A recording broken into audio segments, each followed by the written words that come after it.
All right. Welcome, everybody, to our Google Plus Hangout with Clay Cook. This is brought to you by X-Rite. And if you're joining us live today, we're going to have the Q&A function on the entire time. And so if you guys have questions, just answer them, and we will answer them towards the end of the program. And if you're joining us after the fact, we're actually going to be releasing this as both a video and an audio file. So just to warn you, if you are just listening to this, there might be a part of it that you're going to miss out on. So you might want to grab the video file later on. So lot to talk about. So I want to welcome Clay Cook here, my friend, Hey guys, what's up? to talk about just anything that comes to mind. So I'm going to start. I like to start these sort of interviews with just some background on where you came from and how you came to photography, why you do what you do. That's sort of vague questioning and stuff like that. But I know, like, one of the reasons I was interested in doing this with you is that you're pretty open about it, and you've written Yeah. some really great stuff about where you came from and what it's like to become, turn your passion into a job, basically. Yeah, absolutely. I'd love to talk about a little bit of my background. I'm gonna share my screen here so you guys can see this. So, a little bit about me is that when at the age of 16, I picked up a guitar and I started playing music with a group of friends of mine, and that pretty much spawned into touring the nation. And from the start of 2003 till about 2010, I played in front of all sorts of people in festivals, and we sold about 20,000 records and did pretty well for ourselves. But during that whole time, I really got into Photoshop for marketing the band and really trying to get better at selling our product and selling CDs and whatnot. And I dabbled in Photoshop and always loved the photography aspect of what we did, whether it was live shows or it was doing promotional photos or whatever. I really liked that aspect. So by the time the band broke up in 2010, I pretty much decided to take on graphic design full time, and then in around that same time, I happened to get a DSLR camera as a gift, and it just pretty much snowballed from there. I started shooting like everything, like babies, families, weddings, like absolutely everything I possibly could, and that pretty much.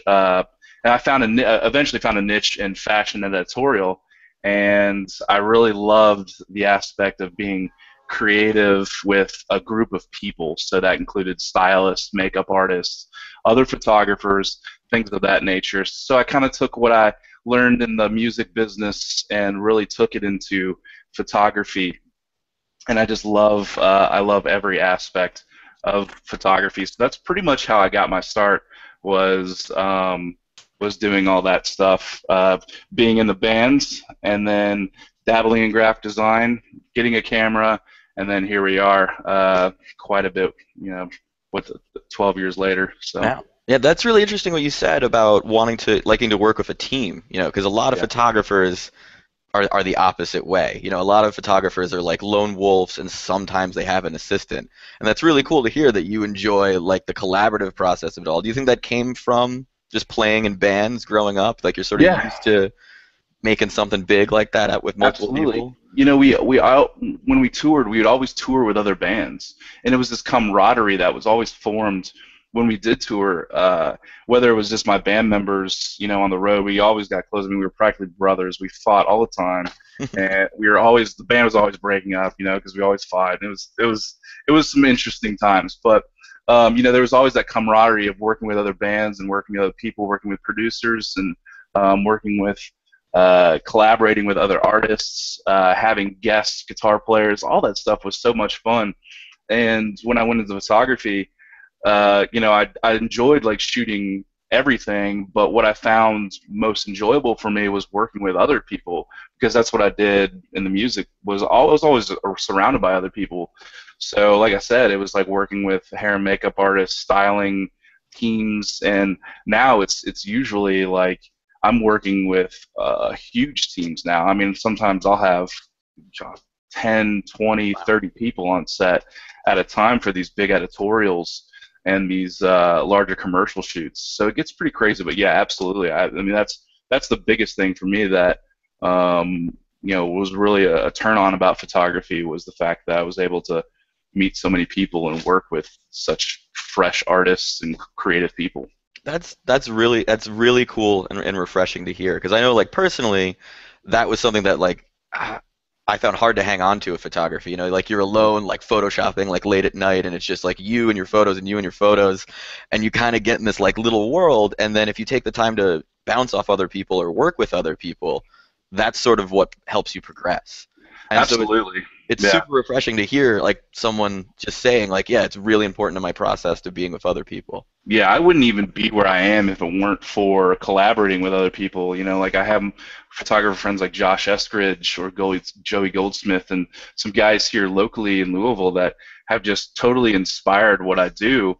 And I continue to collaborate with them. I'm planning collaboration now with Josh. We're just going to go to this dance club and shoot models and just collaborate and work together because we kind of bounce off each other, and it's really inspiring to do that. You put yourself in inspiring situations, you're going to get inspired. So it's definitely collaborating is a big reason why I am like who I am today. So And yeah, that's a really important lesson I hope people take away from that last bit.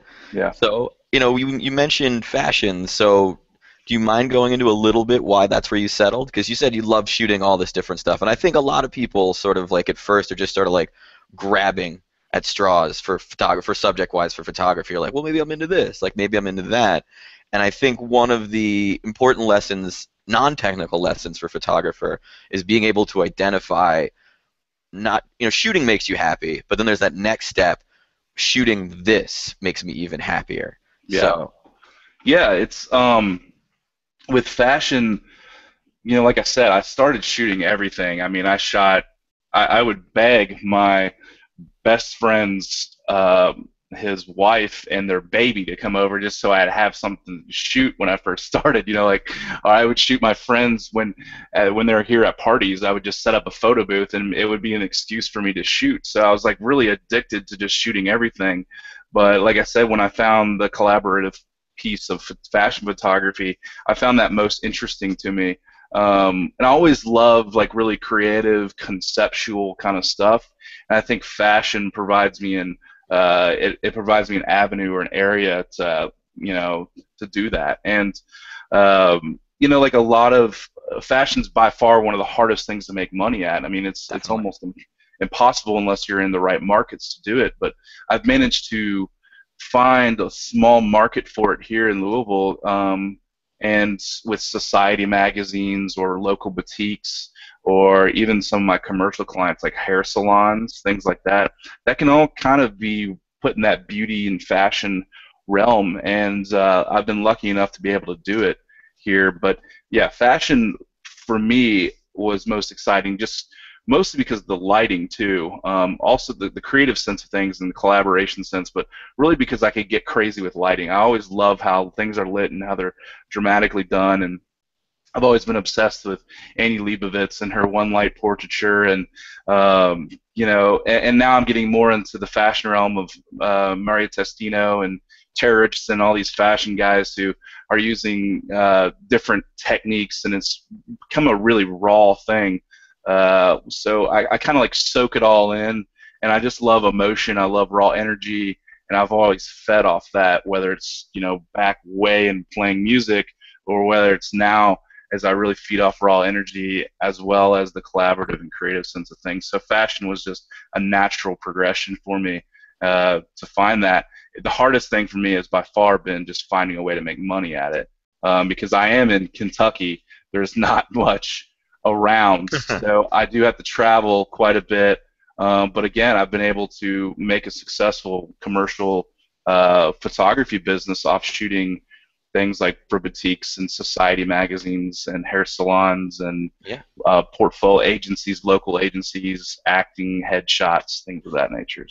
So you went into a little bit, so I guess I'll jump ahead. Is something I wanted to talk to you about was lighting, because Yes. one of the first things that struck me about your work was just how good the lighting is. Yeah. And I really am impressed by people that are still technical in the off-camera lighting, because I think it's photography has like a lot of scary jump-off points, right?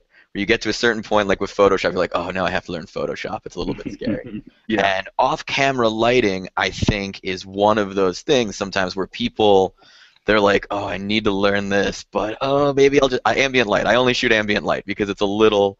So where did you start learning? Like, because like you mentioned, a lot of amazing photographers, and it definitely shows. The influence definitely shows in your work. Mm. But where were like the first few places that you looked to, and maybe someone in just about to make that jump off as well could look to start learning off-camera lighting the way you. Well, for me, it was always assisting, and that's what I always tell people. When I started learning lighting, I didn't really know what I was doing because I'm self-taught, so I Mhm. didn't go to school or anything for photography. So lighting for me was just soaking in knowledge, and I was fortunate enough to have a couple of local fashion photographers here that are pursuing fashion, but I mean they do it as a hobby, but they're just amazing at what they do as far as lighting. And I was able to assist them and kind of soak in what they do, and then take what they do and bring it into my own style. And just also, there's online resources. I mean, YouTube has got everything. I mean, you can find almost any way, the type of lighting. There's so many behind the scenes videos. I mean, if you got your photography heroes out there, I'm sure there's a behind the scenes video on them somewhere. It's about analyzing. You know, I've been there. I've stayed up very late on YouTube nights analyzing every single frame of what's going on, where they're placing light, you know, in comparison to the head of the subject, where or how they're coaching the model or coaching the subject. You know, a lot of what these fashion photographers do is they kind of just put them in a raw situation and just let them go, and they constantly direct. I like a little bit more structure in my shots, but I think all that came from, you know, finding my style all came from just soaking in knowledge. You know, another place is f-stoppers. I learned a lot through f-stoppers. Definitely. I'm fortunate enough to have the opportunity to write for f-stoppers now, but it's one of those things that I learned a lot when Lee and Patrick first started putting out behind the scenes videos and what they do. And now, granted, they're commercial wedding photographers, but they really stepped into other realms of behind the scenes videos like fashion and conceptual photography. And so I learned a lot out there, but definitely it's out there, and that's the Yeah. thing that I think that a lot of people have the misconception of, is that oh, I have to go to school, or I have to get professionally trained, or I have to pay to do this, or so on and so forth. And the knowledge is out there. You just have to take the time to do it, or find somebody that knows how to do it and kind of stick with them, or just ask them. You know, a lot of people are more than willing to share what they do. They just have to be asked the question. So Exactly. you know, you just got to put yourself out there a little bit and ask, and people will share. You know, I mean, they're more than happy to. So Yeah, so the other photographer is ask and study up. yeah, it's a matter of just doing it. You know, Yeah. and that's what I say. And what I teach a lot is the only thing that's stopping you is you. You know, Yeah. you are yourself is your biggest hurdle. So it just takes, you just got to put forth the extra energy to send the emails, or spend a little bit extra 5 minutes just searching on YouTube or searching through Google for the right content and the right information. Exactly. There is a lot of noise out there. There's a lot Mhm. of misinformation, and a lot of opinions. But I think that when it comes to technicalities with photography, I think that you can really find a good starting point just by a simple Google search. So Yeah, I um, always I always say the difference between you and someone who knows how to do it is they tried it once. yeah. Yeah, that's Exactly.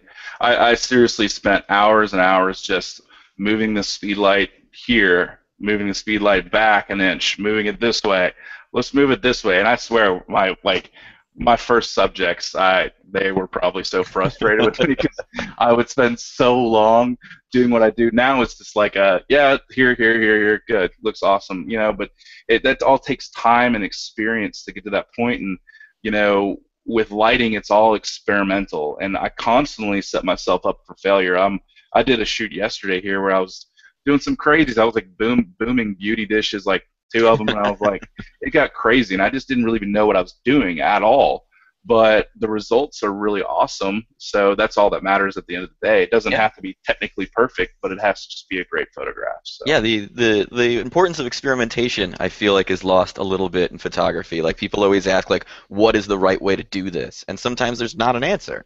So, and I always, it's just pixels. Just keep shooting, like erase the memory card, like keep going. Don't be afraid to take something that didn't quite go all the way through, and that's how you push yourself. That's Because a great point. I mean, like setting yourself up for failure. I mean, I've done 2 or 3 shoots where I hated the images so much that I just never released any of them, or like I just imported them and I tried to edit them, and it just Photoshop couldn't even save them. It was like they were that bad.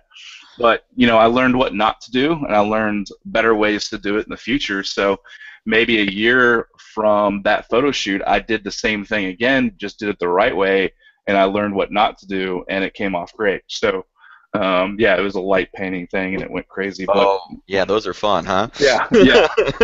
But I set myself up for failure, and that's the best way to learn is just trying things and keep experimenting. Especially with lighting. So. Definitely. So another thing that sort of like dovetails into that lighting is I also noticed going through your work immediately that you have a knack for choosing locations, and you're also not afraid to light on those locations. Like I feel like I've seen a photo of you waist deep in a river holding your camera, and also it was not an ambient light shot. Am I correct? You also lit a model who was in the river too from the shore? Yeah, I've done that. I've literally put.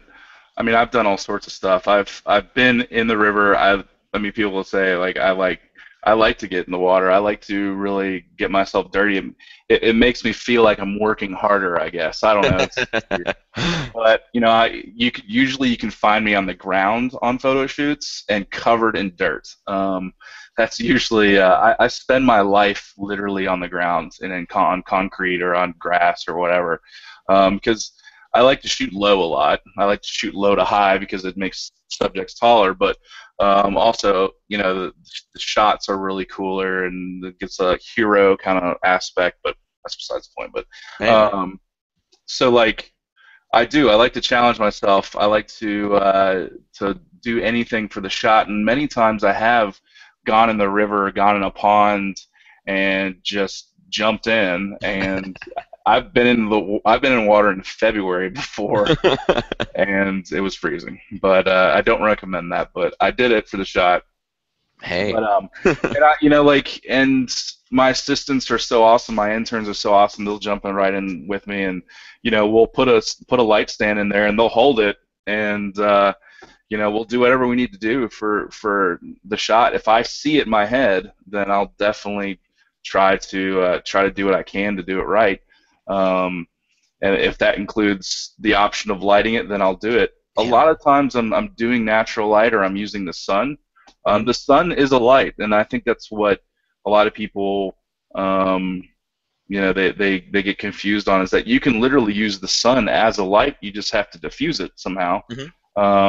Or if you have a hard light or whatever, if you just stick a diffuser in front of it, it can look like a softbox. I mean, it really can. So I always teach, use the sun. The sun is a light, so use it to your advantage and play off it, with reflectors and diffusers and bounces and things like that. That is definitely something I do quite a bit. But as far as jumping in and location-wise, we do a lot of scouting for our shoots. I spend a lot of time out there just driving around for miles with the editor, or the stylist, or the creative director, or whoever I'm working with on the particular shoot, or the client, and we'll go out and spend a tank of gas just driving around scouting, because location in the background does play a huge role. Huge. Yeah. A lot of people try to cheat it, with with compositing and things, and it can be done. I've done it before, but I'd rather just get on location and just do it the right way and do it the real way, and the results, I think, are just so much better. So. Well, especially then you get to light it too.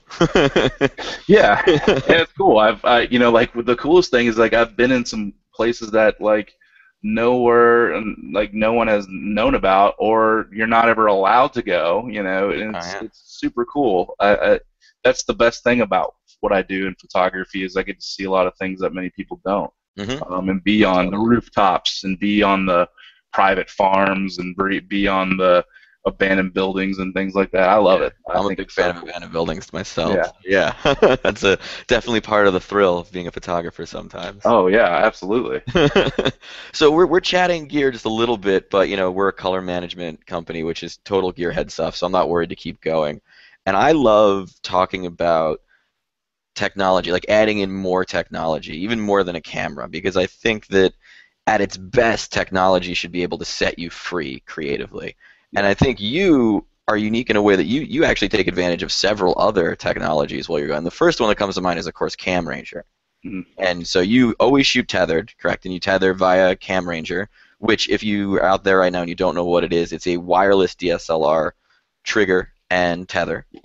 And you also, I mean, actors from above, if anyone hasn't seen these shots by Clay and doesn't know what Cam Ranger is, that's a great way. And so if you do want to take us through a little bit of how you set up those shots, because Yeah. I love So that series. yeah. Well, thank you. That's really awesome. Yeah, that shoot was really cool. I'll talk a little about Cam Ranger and then I'll go into that so it Yeah. just makes sense. But Cam Ranger is a way to tether your camera to an iPad or a mobile device, could be a laptop, whatever you want. And I have to do tethering a lot because I shoot mostly commercial or I do editorial, and I have clients that are standing there, whether it's the clothing or whether it's an agency, they want to see what I'm shooting without having to hover over me and get all close. And of course, I'm like covered in dirt and sweating, and it's like nasty outside. It's like 90,000 degrees, sometimes when we're doing this stuff. So that they have the comfort of just standing there with the iPad or wherever they are. They could be in across the field or something and looking at what I'm shooting while they're getting something ready or prepared or prepped. And they can go through and star those images right on the iPad. So when I import, if they're like, oh, that's awesome, they can star it. It's just become such a time saver for me. And plus, when we're done with the particular set, we can kind of review, what we did here or what we did wrong. It's just a great way. And I've always found that tethering is just a pain. Like you Hmm. get your laptop out there, you get a tether cable, you get a tether cable, a tether table, like tripods, like all this stuff, and this is a lot of gear. And Cam Ranger has allowed me to do it much more on a mobile basis, where you just have the small unit, and all you need is an iPad, and you're ready to go. So tethering's always been a kind of a hassle, and I found that the Cam Ranger was a great way to do it. Yeah, I The totally Cam agree. Ranger also, gives you the ability to remotely control your camera. So you can control everything. I mean, you can control shutter, aperture, ISO.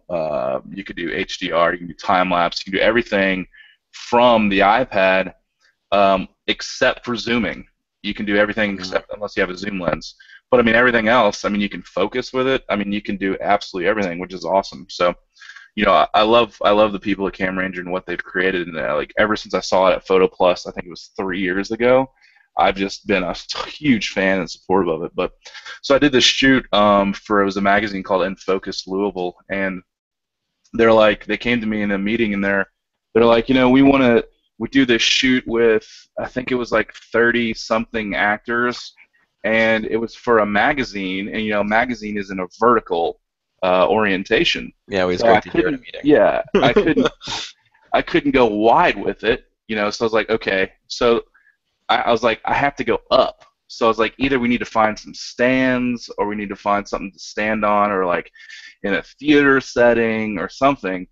And then I got to thinking about it, and I'm like, what if we set these, because these are actors, and I was like, and they all play theatrical roles.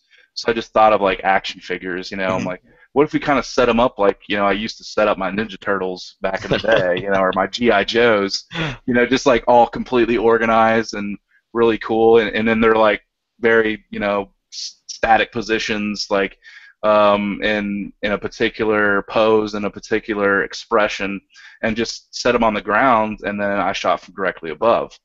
So that was kind of the idea, and I had no idea how I was going to do it.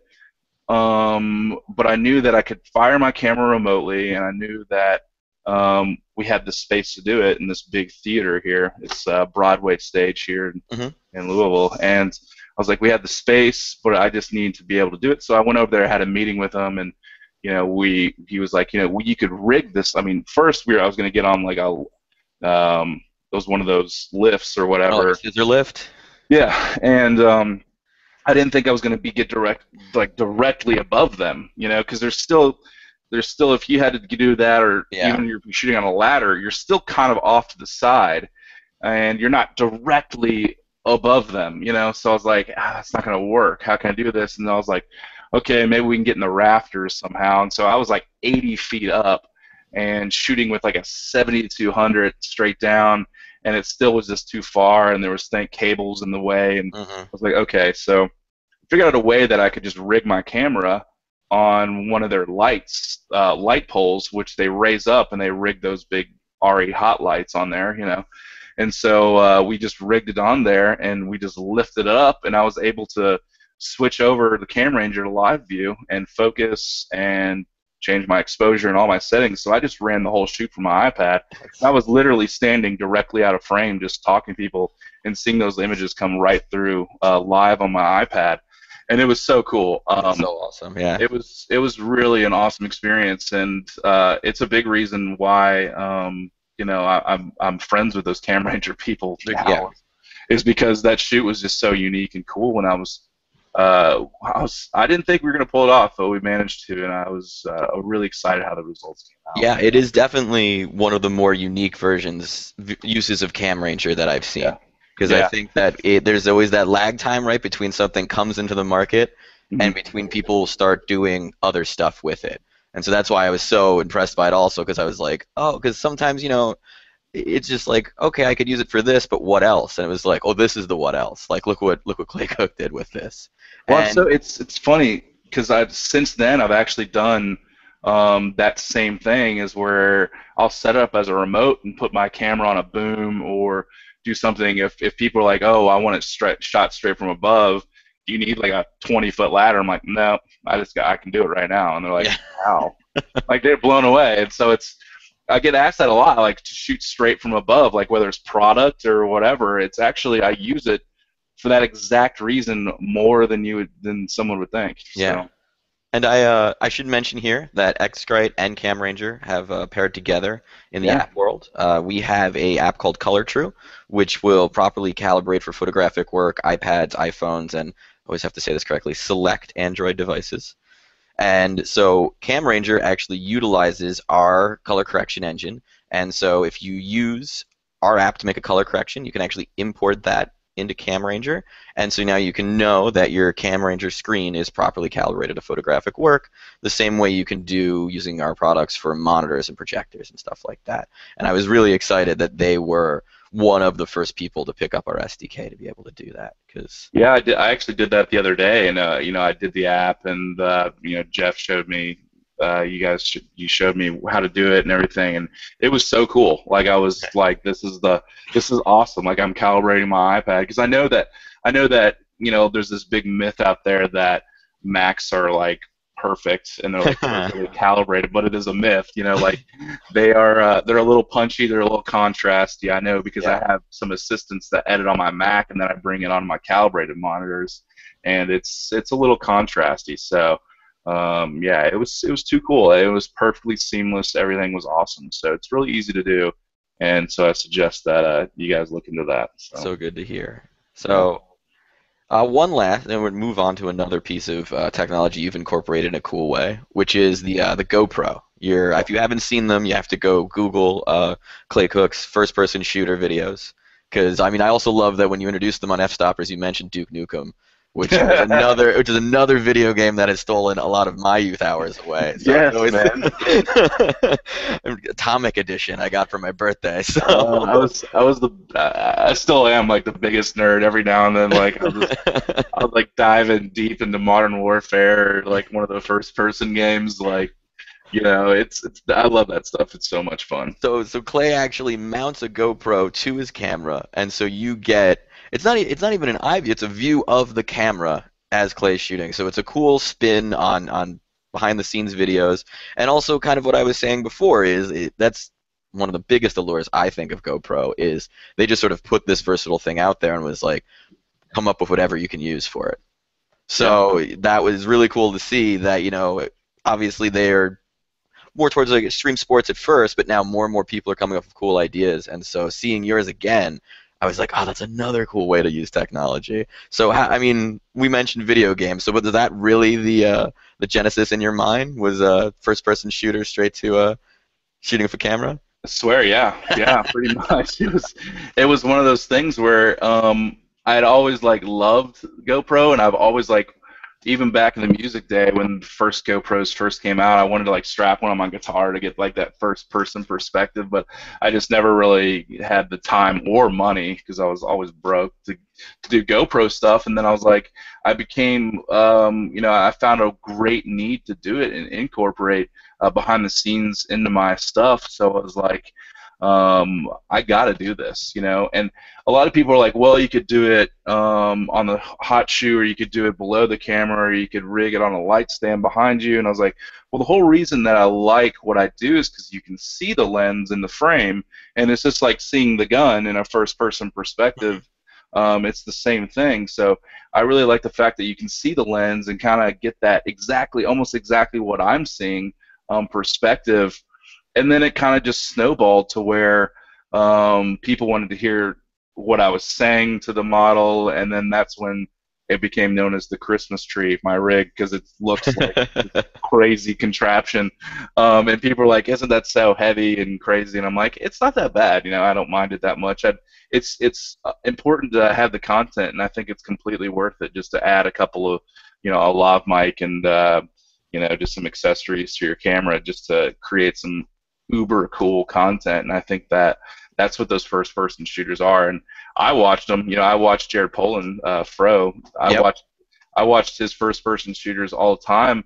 The difference is that mine are on the editorial side of things, and then I'll keep them short, and I put in the music, and so it's a little bit more punchy and poppy, and that's what I like about them. I like.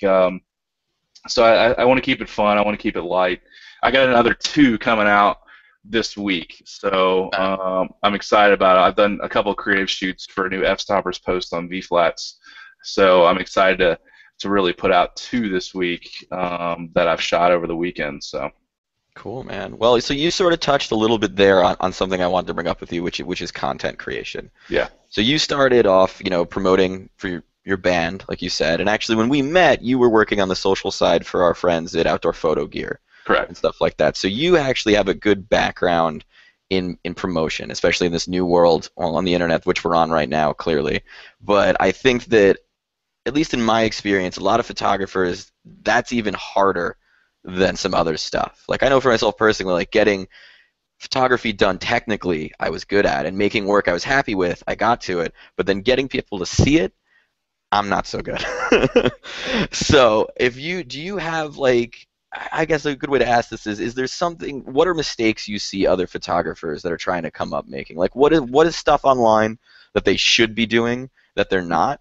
And what is some stuff out there that you're just like, all right, like enough. Like you guys are doing like too much of one thing and it's not helping you. So See, I love marketing. I love the marketing end because that's the whole, like, from the band thing, like Mhm.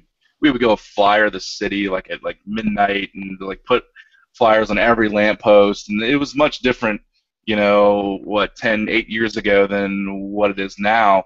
But I've, really progressed into the digital realm more and more, and I was using MySpace, and I was one of the first members of Facebook, and I thought it was like the coolest thing ever to promote and put the word out and market yourself or market band or market other people for on the social side and digitally. And I thought it was very cool. It didn't really pick up steam until I would say, 2 years ago, something like that. And then now it's like just the pivot. It's like crucial that you do it as a Exactly. photography business.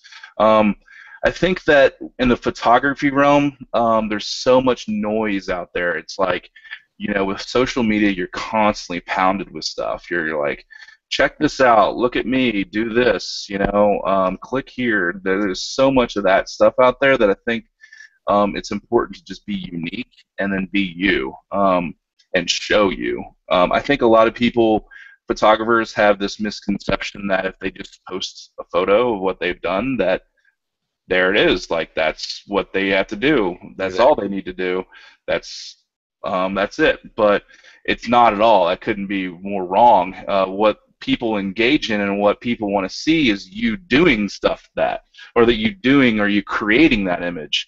The image is just the icing on the cake. So what I say is that social media is a real give and take thing. It's a really give and take process. So in order to take, those likes and that engagement on your photo, you've got to give people content. So Hmm. you've got to give people, behind the scenes, maybe a funny quote, or you got to give people something that they can really engage in and like.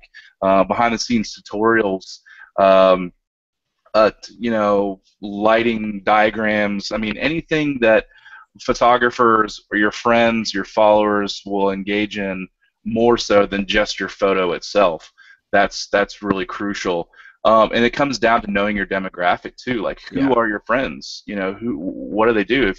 If you're a concert photographer, are your friends more bands? Or are your followers more bands? Or if you're a baby photographer, like, look, are your photographer followers moms? Like, Hmm. so you got to like kind of know your demographic and know who you're marketing to first, and then you kind of take that, like, okay, well, what do these people want to see? You got to really take it. So for me, my market is mostly for other photographers because I'm the f-stoppers writer, and so it's important for me to produce these behind the scenes creative content, tutorials, all that stuff, and people engage in that and they love it. And so I think as photographers, we really need to just you know set aside the fact that we post our work, and posting work is very important. Yeah. It is important, but it's got to be a final thing, and then only post your best. I think that Yeah. that's a Okay. big mistake that a lot of people make, is that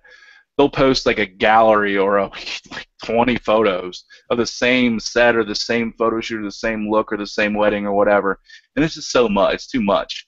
Because what people are going to do is they're going to go like click, click, click, click, click, click, click. Yeah. I kind of like that. Like, click, click, click, click. So if you just give them the option of one, they're going to be like, that's pretty cool. Like, so Interesting. don't give them options. Just like, here it is. This is my best photo from this wedding or this shoot or this look or this set, and that's it. And then save the rest. If you like have a bunch, save the rest for your website or Flickr, or something that doesn't have as much engagement, or your whatever you blog maybe. Right. So it's also knowing your outlet as well. Yeah. Yeah. So yeah, like, just post your best work, because I see a lot of that, especially in like groups and things like that. People are just oversaturating, and so you won't get nearly the engagement on a photo set as you would just one photo. And it's got to be your best. Like, it has to be your best photo. And I think a lot of people make the mistake of posting multiple photos of the same exact look or the same Yeah. exact. It just might be a different pose, or it might, for example, it might be black and white compared to color. I mean, no Yeah. one. Yeah. Yeah. I see that a lot. Yeah, it doesn't matter. I mean, you got to just make sure that you post one photo and then put the rest on like a blog, or put the rest on your website in a gallery and link to that, and drive traffic to your website, and compare it to just putting a gallery on Facebook or Yeah. whatever. So.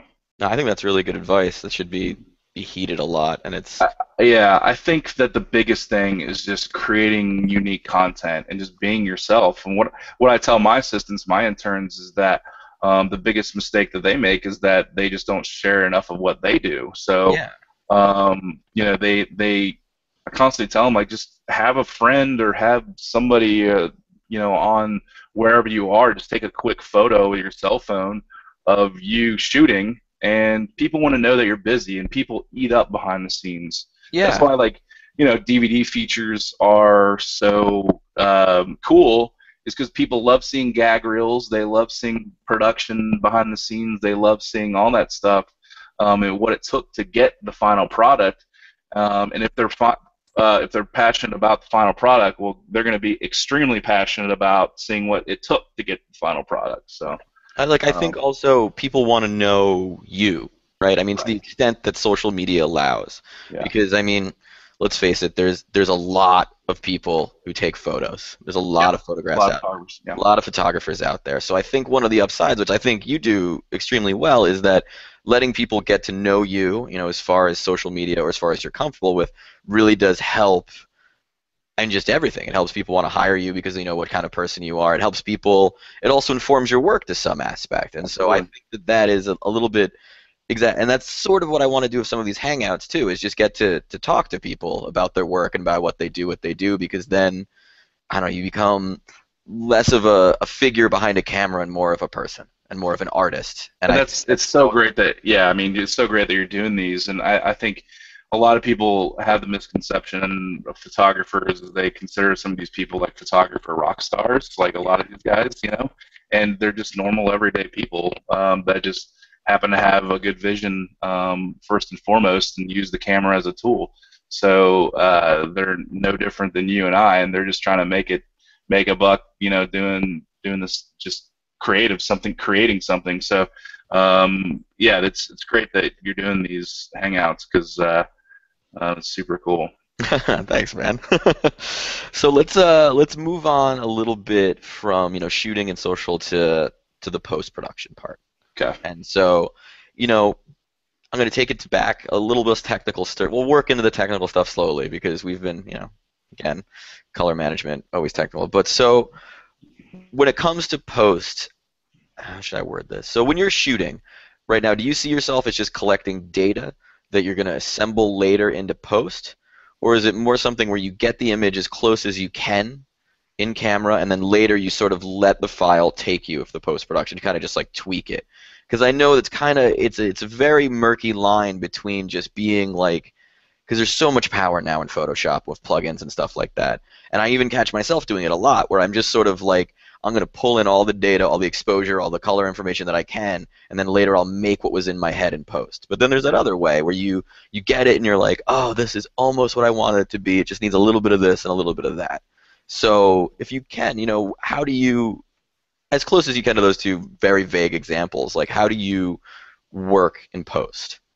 Yeah, so usually I always make sure that there's some sort of storyboard or some sort of mood board for Cool. lighting and processing and things like that, and I make sure that that's all pre-production. Hmm.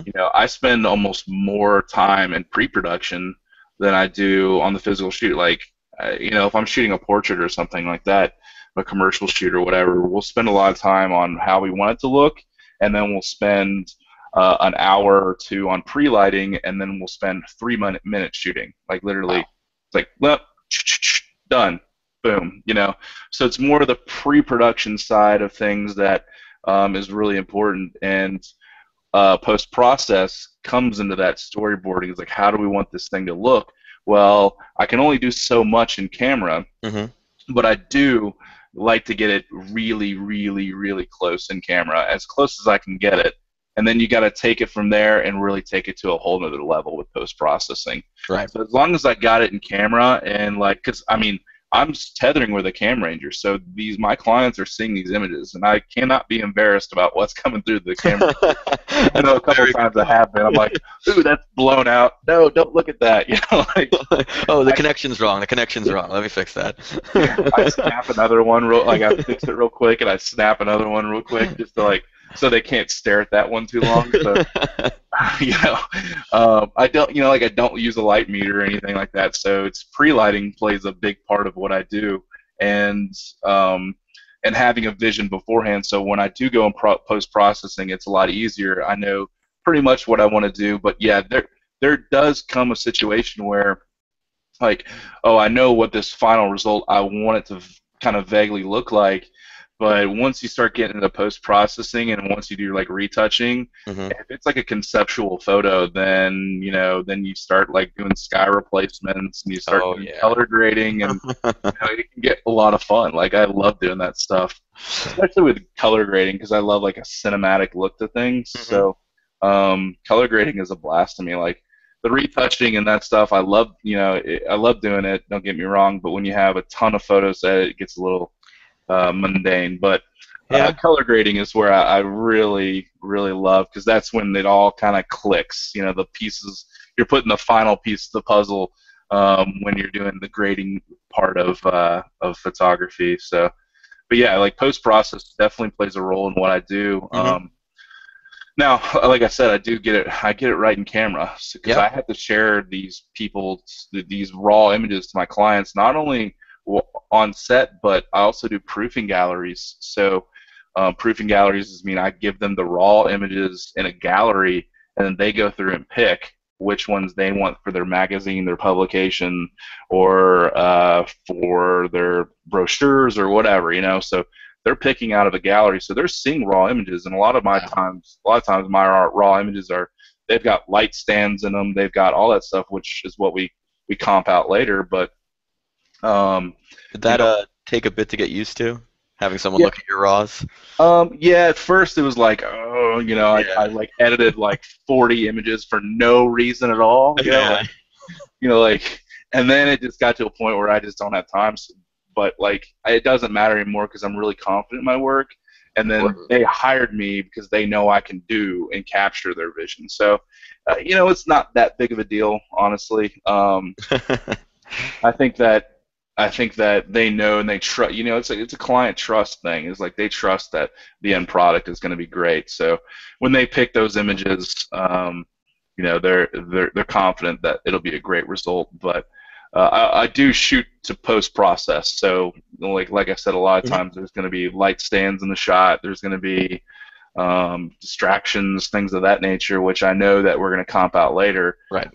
But that all comes with, you know, we shoot a lot of background shots, a lot of skies, a lot of things while we're on set, to make sure that it can be all taken care of in post process. Oh, So cool. it does So, play a role. so we talk, I think a lot in the photo world we talk about like what's in your gear bag as far as shooting. But so what's in your post-production gear bag? Like, would you have like a set of presets you enjoy, plugins, stuff like that? Even hardware? And what's your setup like? I guess is what I'm asking. It's pretty simple. There's not much to it. I do all my management in you know, workflow in Lightroom. Hmm. So I import all my stuff into Lightroom, and then I do my starring and flagging and exporting to, you know, the galleries, and exporting to Flickr and social media through Lightroom. And it's a great tool. But I do not do any editing in Lightroom at all. Right. I take it into Photoshop, and then I do everything in Photoshop. I don't really use any actions, or I'm a very manual editor, because Wow. you just never know. I just never know what the photo, um, you know, might need. Like, I would never do a color grading action, because every photo is different for me. Mhm. Now, if I have a set of photo, like if I'm doing editorial and they're all doing the same color grading, I'll color grade one and then just drag the colors over, you know, drag the folder over. But to me, it's each photo is like unique to itself. So I really don't use any actions. Now I have an action set for like frequency separation, which Okay. is a retouching technique. Hmm. Um, which, but that's really about it. Other than that, like my color is manual. Like everything I do is very manual. That's So impressive, man. it's yeah. I don't really do. I spend my time on it. You know, like I Yeah. do. Each photo is very unique to me, and each photo needs to be, you know, specially cared for. And I feel like with actions, like it can kind of get lost in that whole, you know, preset thing. So And then other people have the presets, so you're losing a little bit of that unique touch, right? yeah, Yeah. yeah. And you know, in the past I have actually had a couple of people send me their actions and their presets, Hmm. and it just never works on my photos for whatever reason. Like Hey. it just doesn't. It just never looks good. So unfortunately, so you know, I've just found a workflow that works for me, and it might not be for anyone else. I could probably honestly save myself a lot of time if I if I did set up some actions, but I don't. You know, I really like just doing things really off the, just like, hey, well, let me try this, let me do this, let me do this, and just trying to find a balance in there that looks perfect for that photo Cool. with the vision in mind. So So a lot of times you're working for a print in a magazine, yeah. editorial stuff like that. So if you could, just because this is presented by X-Rite, just say a quick little bit about how color management fits into that workflow. Sure. So, I'm running dual monitors and I'm running TVs and all this stuff, and so I actually, when I first started, I had a big problem with color management. I know that, it was a thing for me that I had color calibrated my monitors once, and it just, for whatever reason, I didn't do it right, Hmm. and everything I did in print just looked terrible. Like it was just too dark, and everything translated to print just way too dark, and just didn't look good. It was too warm and things like that. And so I knew that when I needed and was going to seriously do print stuff for these magazines that regionally here, that I was like, I've got to make sure that what I'm seeing on my monitor Hmm. is going to translate to print very well, and like perfectly. Now every magazine has their different profiles, and Of course. you learn to find a balance in there. But I think that if you have a solid calibrated monitor, it's absolutely essential to have that when you're working with print a lot. So I use the i1 Display Pro from you guys, and I Yep. love it. I think it's awesome. I've Thank been you. using it for a while now, and it's how I calibrate all my stuff. And then I just recently did my iPad. Yeah. I thought that was the coolest thing ever. So Awesome, man. you can do your iPhones, you can do your iPad, and like all that stuff with the Cam Ranger. And I thought it's really slick. The app is really easy to use, and I've always found the X-Rite software to be really great. So Thank you. It's always good to hear from a satisfied customer that also happens to be a really talented photographer. So but like I have to, like I said, it's like it came to a point where the stuff that I was printing or the stuff that I was doing came to print completely different, and I was like, it's got to stop here. So that's when I invested in a i1 Display Pro a while back, and ever since then it's been fine and dandy. So sure. So let's move a little bit away from the technical stuff in post. So obviously, from what you told us about starting out with a band, music is a very big part of your life, right? yeah, And even on your blog, a lot of times when you post photos, you post songs along with it. yeah, So you've written about the importance of songs while shooting, to keep the air around the show up and stuff like that. But what about post processing? When you choose music to post process too, yeah. do you do now? Because I do this too, and I'm really curious to hear your answer. Do you choose music to inform the photos, or do the photos inform the music? Or you're like, I want this mood, so I'm gonna grab I want these photos to be a little bit dark, so let me grab some dark music to listen to keep my head there. Or do you start looking at the photos and you're like, oh, this makes me feel this way, and grab the music that way? That's a really good question to ask. I mean, for me, it's usually the mood I'm feeling. Hmm. It doesn't necessarily have anything to do with the images I'm editing. A lot of times with the images I'm editing, unless it's like a creative shoot, it's kind of a turn and burn thing where I'm like, I got to get it done, and I got to really just knock these things out. So I get in there and I start tooling around. I really have, but my mind is so focused on the image Hmm. that music is just simply background noise to me at that point. Yeah. But it definitely plays a role in my mood. Now, if I'm like late at night, I'm not gonna start jamming something crazy, but I'm looking for something a little bit more relaxing, I guess. But Right. yeah, music is always very important to me, and more so on set though. On set, it definitely plays a role as creating the morale of the shoot, and I talk a lot about that Yeah. often. Is like I never do a shoot without music. So I actually bring like two sources of music, like little jam box. I have a backup one just in case the battery dies, because it is so important. Because the last thing I want is awkward silence and everybody feels awkward, and then they're like, okay, Because a lot of times it might be the first time you ever meet half these people, Right. So it's Right. like, like, hey, nice weather outside, like, it can get awkward quick if you don't have like fun, fun vibe, fun music on set. But in post processing, that's kind of like my own little world, and Right. I'm so focused on an image at some point. Like sometimes I'll just edit with no music.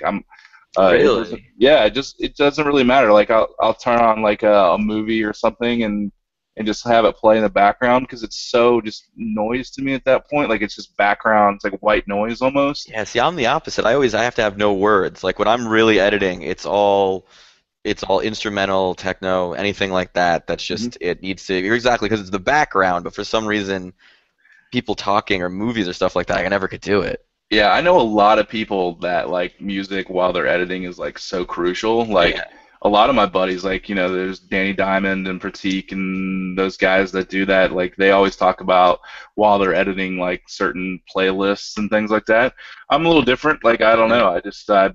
I'm it's not really a big a deal to me because I've always just edited um like when I'm editing, it's just I'm so focused on the photograph, I guess, that everything else is just kind of white noise to me. Cool, So man. Do you have a on-set playlist you go to a lot, or do you mix I it around? do, yeah. Now on location, like I said, it's different. Yeah, that's what I. I, Yeah. I, I do. I kind of like the. I'm into this band called Saint Lucia right now. All They're right. awesome.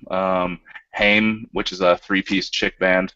They're awesome. It's like kind of rock and roll stuff. You want something that kind of like can maybe cater to everyone, so I pick kind of like rock pop stuff. Hmm. Um, and then I do Spotify, which has a radio feature, kind of like Pandora or Yeah. whatever. So it just plays a mixture of that kind of same genre, and people get into it. Now, if I'm on an editorial shoot where there's like models and stuff, I want Mhm. to like kind of pump them up. So I just hit Lady Gaga radio every time. And it's perfect. They love it. That's the So, pro tip from this airing is Lady yeah, Gaga for models. Everyone write that down. yeah. The Lady Gaga radio on Spotify. Pro It's tip. just it's like techno, but it's still pop, and so it gets them hyped up, and they have a lot of fun. But usually, if on commercial shoots or whatever, if you just like, some sort of like pop rock or something like that, it works, and keeps the morale high. It's not just awkward silence, and then it's not metal, or it's not like old school rap or something. It's something that everybody can kind of um, get into a little bit. So All right, man. So, do you have any other images you want to share today? You got anything up? yeah, I mean, I could show you actually. Let me see. Yeah, you take a second to grab some stuff to screen share, and while Clay's doing that, I'll talk about the Where in the World is Your Color Checker contest we have running right now. So if you have a X-Rite Color Checker passport and you're shooting this summer anywhere, just take a picture of the Color Checker passport wherever you are and share it on any social medias with the hashtag Color Checker contest and the hashtag of what location you're at, and we'll find it, and we're going to have weekly winners, and then the grand prize winning is going to be a signed 13 by 19 print by Greg Gorman. Ooh, So if you that's guys are awesome. out there, definitely join in on this contest and have a fun time this summer. So back to you, Clay. Your screen's up, and these already awesome. Yeah, so these are what I shot actually yesterday. So I'm editing. I'm editing these low. Still in the process of this Hmm. image right over here, but um, we wanted to go for a really black and white, like high contrast, really moody kind of feel. I actually went to this antique shop and I found this old army gas tank, which was just super cool. Oh wow. Oh Yeah, yeah, over there on the right side. Let me see if I can grab it. it's a jerry can. Yeah, it's super slick. And that's the thing is like you go to these antique stores or you go to these uh, you know shops like this is it right here. That's awesome. Yeah, it was too cool. I just like saw this, and this pretty much inspired the entire shoot for me. There you Like go. I found one antique, and then I was like, oh man, I got to use that somehow. So I brought in one this model from Lexington, and we decided to do this like really cool, like almost black and white, motorcycle rocker chick kind of feel. So this is going up on f-stoppers tomorrow, and where I use V-flats because these I pretty much use one light and then just use the rest with like V-flats, which is like foam core.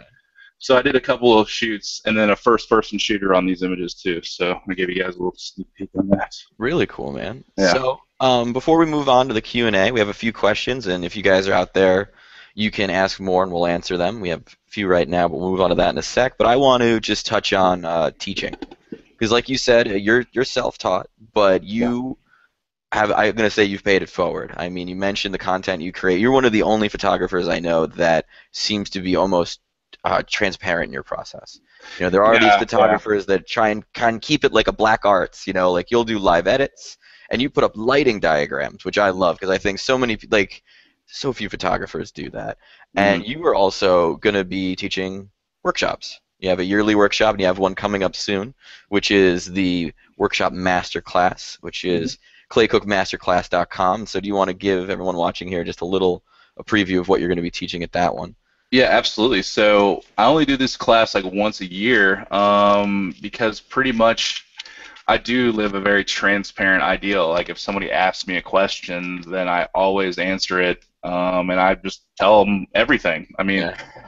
I'm very self-taught, and a lot of what I've learned is very public knowledge already. It's just I've found it in my style, but I want to more inspire people to bring it into their style and do their thing. So what I do in my workshop coming up in October is I only do this class once a year. I do a lot of different seminars on like maybe one topic, like retouching, or I might do lighting, or I might do all these different classes on that. But the it's master class, and the reason I call it this because it's like everything. It's a 2-day intensive where I just cover everything on like how I network Hmm. and how I got clients and how I'm got all of the people that I do clientele wise, and then I go into um, lighting, and then I go into post processing, and then I go into retouching. So it's pretty much everything I do, and even like communicating with vendors like you, Jeff, or like Yeah.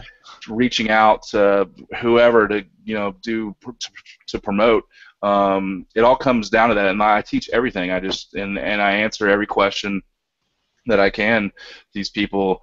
And so I only have it once a year because I want to keep a really small class size too. It's limited to 14 photographers. Uh, Um, so we'll go on location, we go and shoot. I teach like how I light in the studio. I do a few techniques for that, and it's basically the one thing that I want to do more than anything else is I don't want to just have people take away knowledge. I want to inspire people pretty mm, much.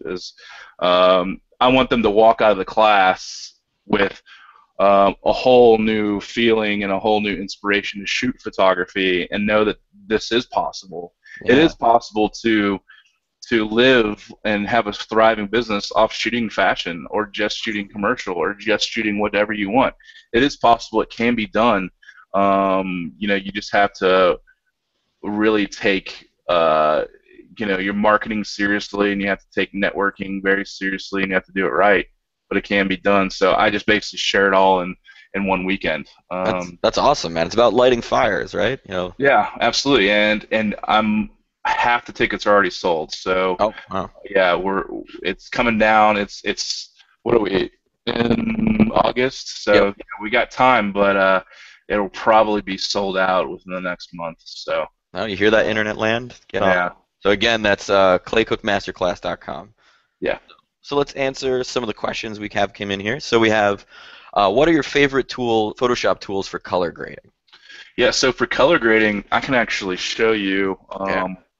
Let me bring up an image that I did not too long ago. Let's see if I can find it here. For me, color grading is it's a very, here we go. It's a pretty simple process, really. Mhm. It's just a mixture of curves and color balance. I actually have a tutorial on my YouTube channel that tells exactly what I do in color grading. Yeah. Whether it's natural light, kind of warm feeling portraits, or I go into like the studio where it's cold and it's kind of a darker feel. I go through all those. Now, I take each image, like I said before, in a unique fashion. So I really like look at what I'm doing or how the lighting is or how lighting falls or how it spills too. And I kind of just do it manually, like I said. So I don't have a preset for color grading, Mhm. or I don't do that exact same thing every time. But I definitely have a similar workflow. So let me share my screen here. Sure. There we go. Yeah.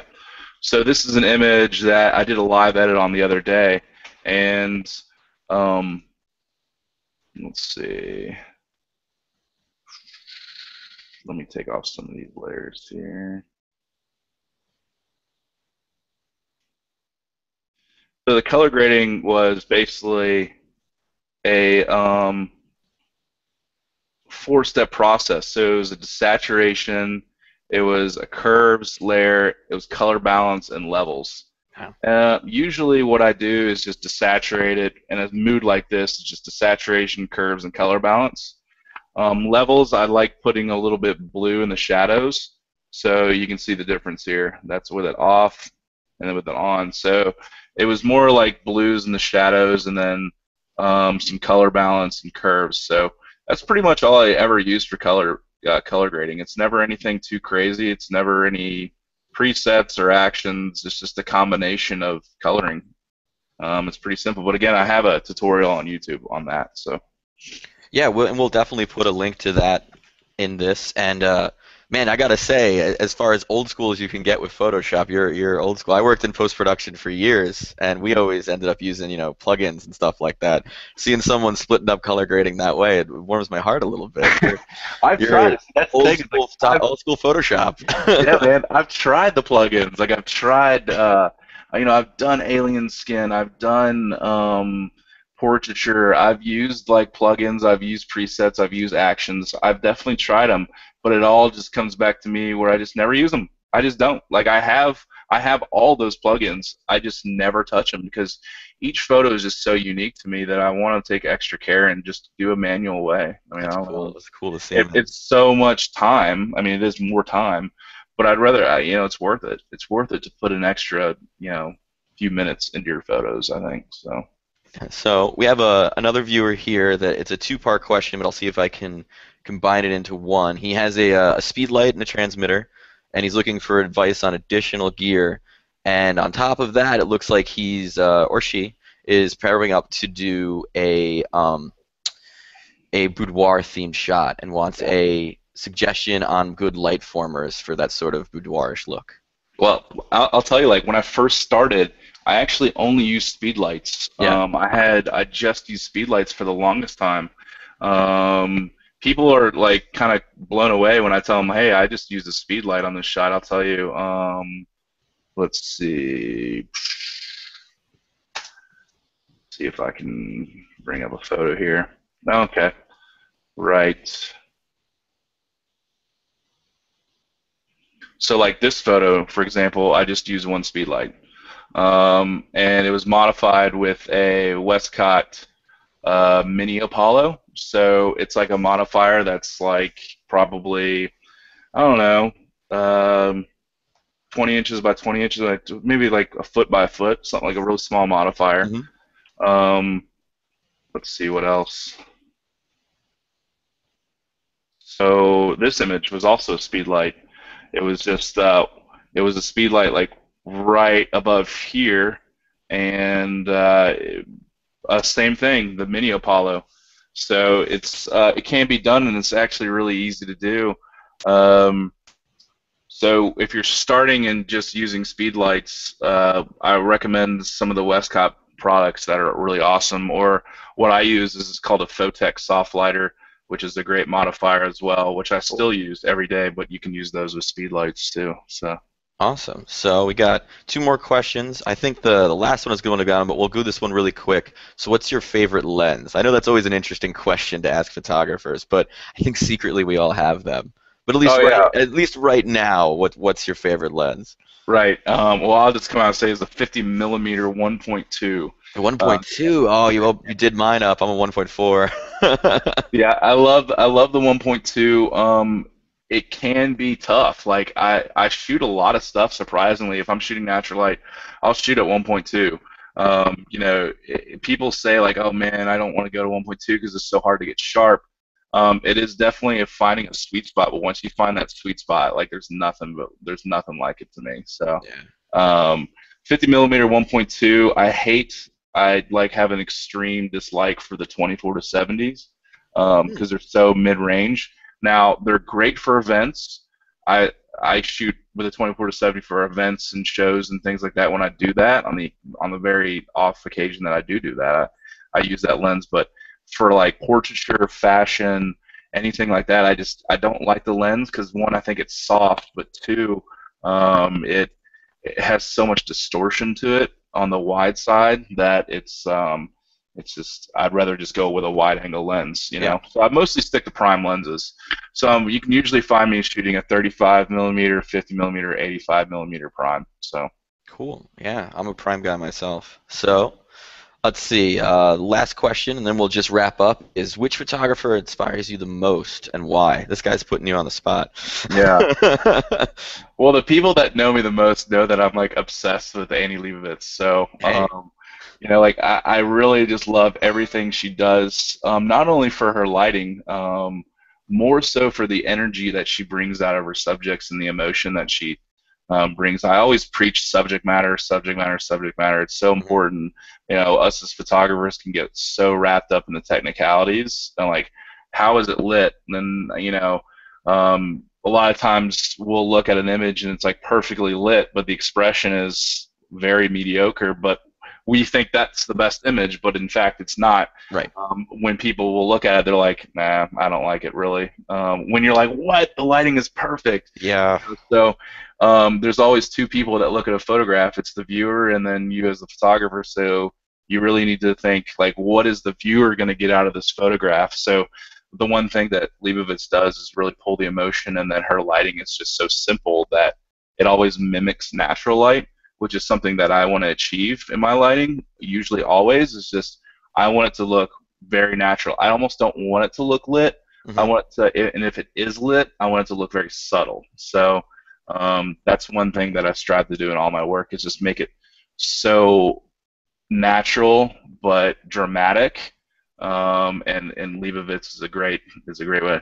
Well, It's as a a viewer, great inspiration to me. So looking in, I definitely think that that comes across in your work, man. I yeah, definitely think you're striving in the right direction, and you're achieving it. I mean, there's so many inspirations I have. I mean, people that inspire me.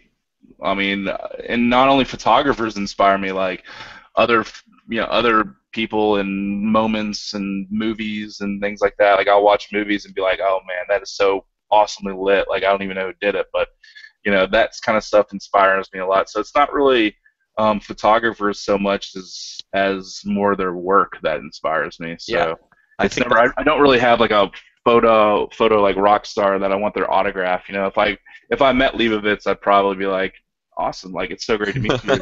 I love your work. I don't like love you, you know, look up to you like you're a rock god or anything, but you know, it's the work that I really love. So that's and a there's real all sorts of people that, you know, inspire me like that. Yeah, I think it's an important thing you touched on there, that to be sort of like a sponge, right? Like your inspiration doesn't only have to come from photographers. It can come from the music we talked about.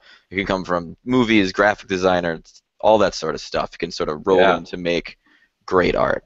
absolutely. Yeah, So, it's definitely true. Like, you know, like everything, the environment, like moments, they all inspire me the same. so Clayman, we've been talking for longer than I even realized. This went Sorry. really. No, not at all. I enjoyed every moment. I think the best conversations are the ones you lose track in, and I think we could definitely even fill a whole nother one of these again. I love.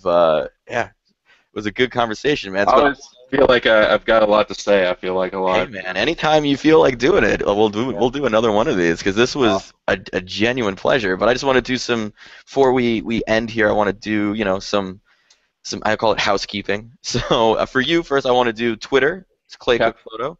Instagram is also Clay Cook Photo. Clay Cook Photography on Facebook, and your website again is claycookphoto.com. And Clay Cook Masterclass is the one we keep mentioning. That's the website specifically for your workshop.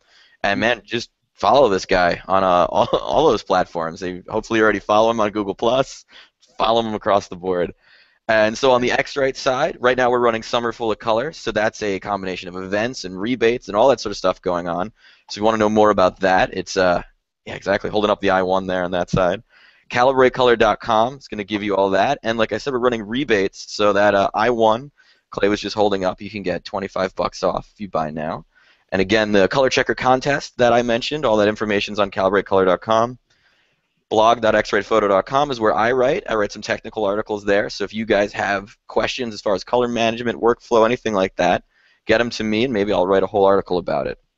And then we are X-Rite Photo on Facebook, Twitter, and Instagram. So follow us there after you follow Clay, though. So Clay, I gotta thank you again, man, and Yeah, we're thank gonna you guys. do this again soon. And as I said, we're gonna be releasing this as hopefully both audio and video. So if you've listened to us talking, be sure to go back and grab that video so you can see all the screen shares that Clay did, so you can see, well, not only what we were talking about, but also get a good look at his work. So thank you very much, and thanks for joining us, guys. Thanks, guys. Bye.